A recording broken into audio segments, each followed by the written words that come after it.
पर बेटे को इतना लायक मत बना देना कि वो अपने माँ बाप को ही नालायक समझने लगे।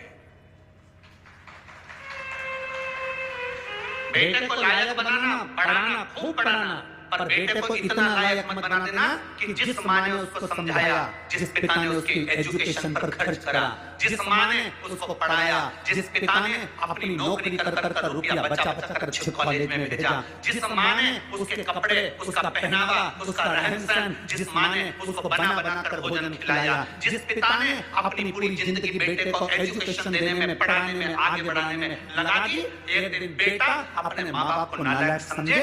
इतना लायक मत बनाना। बेटों को लायक बनाओ, बच्चों को लायक बनाओ, पढ़ाओ, खूब पढ़ाओ, पर संस्कार देकर पढ़ाना। जो बच्चे संस्कार लेकर नहीं पढ़ते, पढ़ते तो हैं पर उनमें संस्कार नहीं होते, तो एक दिन माता पिता को वो नालायक समझने लगते हैं। हमारे मम्मी पापा में तो अकल नहीं है, हमारे पापा तो हर कुछ के देते हैं, हमारी मम्मी तो हर कुछ बोल देती है, हमारी माँ में तो अकल नहीं है, हमारे पिताजी में तो अकल नहीं है। जब तुम्हारे बच्चे तुम्हारे मुंह पर कह दे कि तुम्हें अकल नहीं, तुम चुप बैठे रहो, तुम्हें अकल नहीं, तुम चुप रहो। जब तुम्हारे घर के बच्चे बोलने लगेंगे शब्द, समझ लेना कि तुमने बेटों को लायक तो बनाया पर संस्कार देकर लायक नहीं बनाया, इसलिए वो तुम्हें नालायक समझ रहे हैं।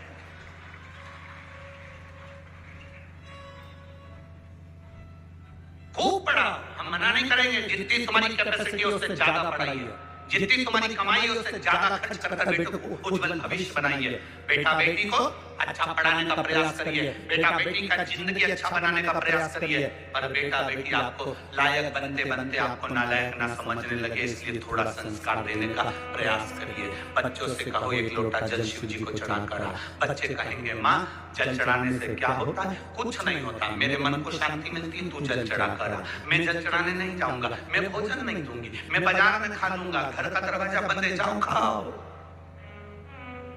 बच्चों को लायक बनाने का प्रयास करो, पर साथ में संस्कार देकर। अपने दादा दादी के पांव पर प्रणाम कर, चरण छू, नमन कर।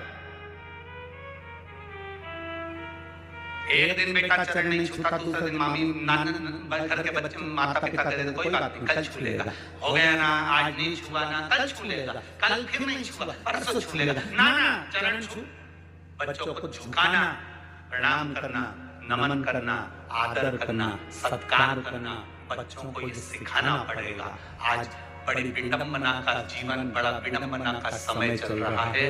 हम बेटा और बेटी को पढ़ा तो लेते हैं, हम बेटा और बेटी को उज्जवल भविष्य बना तो देते हैं, हम बेटा और बेटी को लायक बना तो देते हैं, पर हमारे बच्चे हमको एक दिन नालायक समझने लगते हैं। तब दिल दुखता है कि मेरी औलाद मेरे मुंह पर कर जा रही है, दुख होता है। पढ़ाओ, कलेक्टर बनाओ, एसपी बनाओ, टीआई बनाओ, तुम्हारी मर्जी, पढ़े मंत्री बनाओ, संतरी बनाओ, कलंतरी बनाओ, तुम्हारी मर्जी, पढ़े तुम जो बनाओ, पर उनकी वाणी पर तुम्हारा आदर होना चाहिए। ऊंचे सिंहासन पर बैठकर आदर के शब्द समाप्त नहीं होना चाहिए। उनकी वाणी में तुम्हारा सम्मान होना चाहिए, उनकी वाणी में तुम्हारा आदर होना चाहिए, तुम्हारा सत्कार होना चाहिए।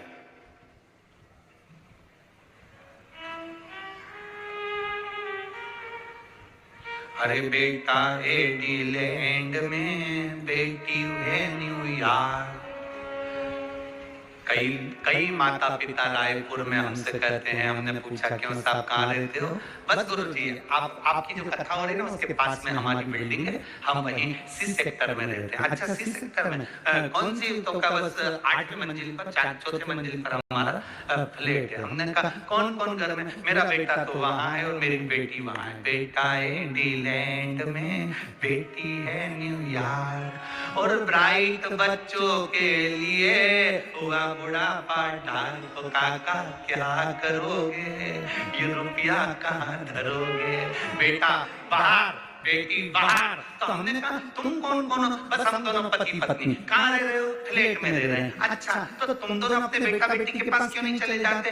बस अब विचार तो करा है, पर बेटे के यहाँ एक बार गए थे तो अब वहाँ पर हमारा मन नहीं लगा तो हम वापिस आ गए। बेटी के वहाँ भी मन नहीं लगा तो हम वापिस आ गए। तुम जब बीमार पड़ते होगे, तकलीफ होती होगी, शरीर में कष्ट होता होगा, या तुम्हारे घर में मेहमान आते होंगे, तो सामान कौन ला कर देता है? तुम्हें डॉक्टर को दिखाने कौन जाता है? तो कहती है हमारे पड़ोसी बहुत अच्छे हैं, उनका बेटा है ना, उनकी बेटी है ना, हमको गाड़ी में बिठाकर उनको तुरंत डॉक्टर को दिखाने चले जाते हैं। हमने कहा फिर एक काम करना, फ्लैट भी पड़ोसी के बेटे को देकर जाना।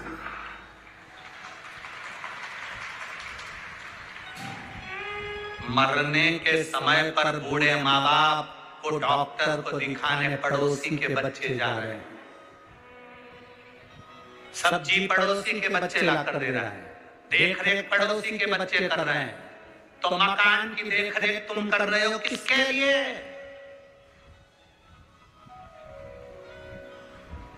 किसके लिए? आसक्ति नहीं जा रही। हमने कहा एक काम करो, जब पड़ोसी का बच्चा इतना कर रहा है तो एक काम कर दो, उसको थोड़ा बहुत अपनी प्रॉपर्टी दे। अरे गुरुजी, कैसे लेके जाना? डॉक्टर को दिखाया है तो क्या प्रॉपर्टी दिया है? सब्जी ला के दे देता कि प्रॉपर्टी दे दे? तो तुम्हारे बेटे तुमने बड़े करे थे तुम्हारी सेवा के लिए, वो तुम्हारी सेवा नहीं कर रहे, तो तुम किसके भरोसे? किसके? अखबारों में देखो, अखबारों में जरा पढ़ना कभी पुराना, कई जगह का आपको मिलेगा, बुढ़ा बुढ़ी मर गए, बेटों को सूचना दे दी कि आ जाओ अंतिम संस्कार करने, तो कहते हैं ऑनलाइन करा देना। बाद में जब मर गए, अंतिम संस्कार भी मोहल्ले के लोगों ने कर दिया, तब बेटा बेटी आए, जमीन जायदाद बेच के पैसा लेके चले गए, पर माँ बाप का पिंडदान तक नहीं करा। ये जीवन है मानव का। किसके लिए जी रहे? हम किसके लिए अपनी जिंदगी जी रहे हैं? अरे बेटा इंग्लैंड में, बेटी है न्यूयॉर्क, और ब्राइट बच्चों के लिए हुआ बुढ़ापा डाल। ओ काका क्या करोगे, ये रुपया कहाँ करोगे?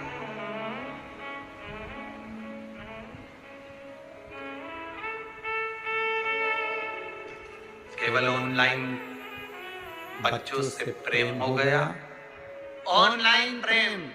बच्चे वहां बैठे हैं, 2 साल में 4 साल में एक बार आते हैं और माता पिता खुश होकर, मेरे बच्चे को समय नहीं मिलता, इतना व्यस्त, इतना व्यस्त।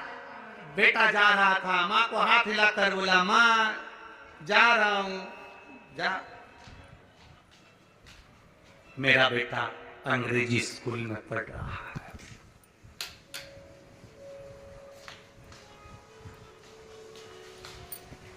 एक माँ का बेटा जा रहा था, माँ बाल्टी उठाकर ले जा रही थी।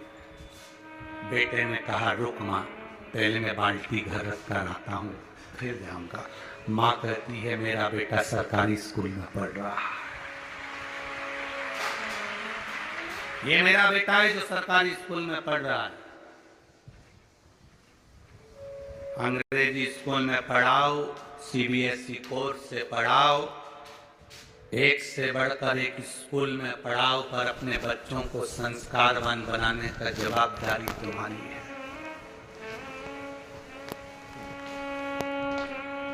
क्या करोगे बाद में?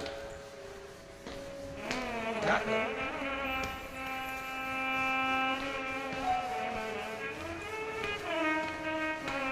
अगर स्नेहवश कोई जवाबदारी आपके जीवन में अपने बच्चों पर नहीं छोड़ी है, तो बच्चे आपको भी नहीं कुछ प्रभाव दे पाएंगे। दीजिए।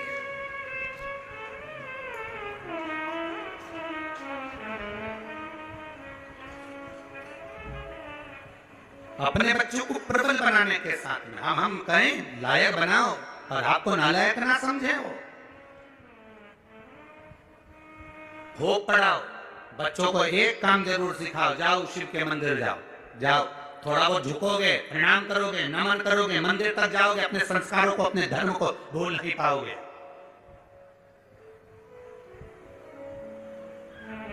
जिस बेटे को भगवान ब्रह्मा जी ने वर दे दिया, जिस बेटे को सब कुछ दे दिया, ब्रह्मा जी प्रसन्न होकर मेरा बेटा मेरा बेटा मेरा बेटा करके सब कुछ दे दिया ब्रह्मा जी ने, पूरे वर, पूरे आशीर्वाद जो दे सकते थे बेटे को दे दिया, सारे वर, सारे आशीर्वाद ब्रह्मा जी ने अपने पुत्र सिंदूर को दे दिए, सारे वर। मेरी जीजियों, ब्रह्मा जी जैसी गलती मत करना। ब्रह्मा जी ने सारे वर ब्रह्मा जी ने अपने बेटे सिंदूर को दे दिए, तुम वो गलती मत करना कि पूरी पूरी चीज अपने घर के बच्चों को दे दो। एक इतनी बड़ी लोहे की पेटी यहाँ से जाते जाते खरीद लो, उसमें भले कुछ मत रखो, जाते जाते 2-4 पत्थर उठा के ले जाओ, पुरानी साड़ी में लपेट के पेटी में रख दो, बहुएं आए उसके पहले पेटी पत्थरों से भर लो। बताना मत बहुओं को, बोलने की जरूरत नहीं है बहुओं को कि इसमें पत्थर भरा है, इसमें कुछ भरा हुआ है। बस दिवाली का समय है, बहुओं से कहना थोड़ा पेटी हटाना, मेरे को सफाई करना है, बहुएं पेटी हटाएंगी, सफाई कर देना, बहुओं को भी लगेगा कुछ है। मरती मर जाना, पर बहुओं के सामने कभी पेटी मत खोल, कभी मत खोलो। अंतिम समय आए, यम के दूत तुम्हें बंदी बनाने आए, तुम्हें लगने लगे कि मैं मर रही हूं, तो मरते मरते घर की बहू को बुलाकर, एक किसी भी बहू को, बड़ी हो छोटी हो, किसी के हाथ में चाबी दे जाना, बेटा सब बांट लेना हो, अब मैं चली। बहुओं इतनी समझदार हैं, 13 दिन पेटी नहीं खोलेगी, क्योंकि घर में नंदे आई हुई हैं, हिस्सा देना पड़ेगा तो पेटी छुपा देगी। बहुओं इतनी जल्दी पेटी को खोलेंगी नहीं, छुपा देंगी। अब बहुओं को मालूम है सास के पास बहुत सामान है, तो 10वां भी अच्छा करेगी, 12वां भी अच्छा करेगी, खूब साड़ी बांटेगी, 12-13 खिलाएगी पिलाएगी, लड्डू गुलाब जामुन निमट्टा भजिया, सारे ब्राह्मणों का भोजन कराएगी, मेहमान को भी खूब देगी, और सब चले गए और ननन भी चली गई, तब बहुएं पेटी खोलेंगी और उनमें से भाटा निकलेगा और करम फोड़ेगी। अपने को टेंशन नहीं, अपन तो गए, अपना काम हो गया ना। ब्रह्मा जी जैसी गलती मत कर देना कि पूरे